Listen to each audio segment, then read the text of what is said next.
j'étais avec Théo et Alain pour l'équipe du Wikijam.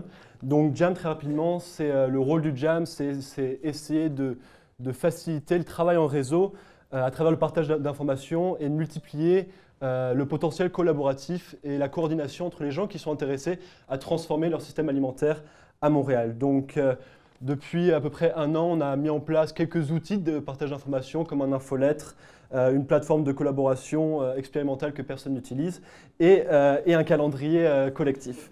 Donc, il y a tout un défi en fait je vais le dire en anglais. There's a whole challenge to collect, process and communicate information. And on top of that, food systems are extremely complex and not transparent. So there's several challenges to share information and even just access information. On top of that, there's a multiplication of tools. People, facilitators, practitioners who work around food systems knows that there are about 10 different platforms that exist with focusing on different elements around food. There are also lots of different maps and inventories that people keep for themselves and try to share with their network. But how do we interact with all these resources? Can we integrate them?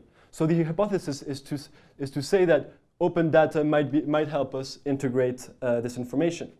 So what so open database and interactive applications may facilitate our engagement with our food system. So here would be an example of integrating a semantic tag in the website of a collaborator so that would be able to retrieve automatically the information desired.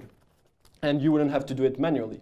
So that user case was with semantic tags. Here, ça c'est ce que j'ai fait aujourd'hui de mon côté. Moi, j'étais pas du tout sur l'arrière-plan de ce qui était derrière la plateforme du site web, mais en gros, on a pris 3 différents cas et on a exploré un système de distribution collective. En fait, c'est quoi la relation entre 2 points sur une carte?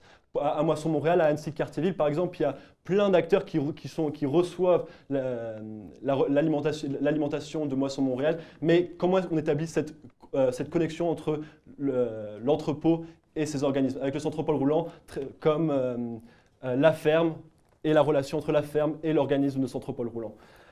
Donc ça c'est... Après voilà. Merci. Merci Hugo.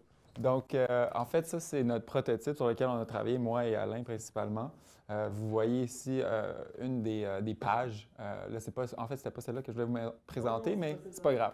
Ça, c'est la database. Mais en fait, on devrait voir une map avec les différents organismes qui se trouvent dessus, puis les offres puis les demandes qui sont reliées à ces organismes-là. Ça, c'est un premier niveau. Mais on pense pouvoir aller beaucoup plus loin que ça. Ce qu'on voulait faire, finalement, c'est démontrer un cas d'utilisation de ce que le web sémantique, les données ouvertes peuvent nous amener.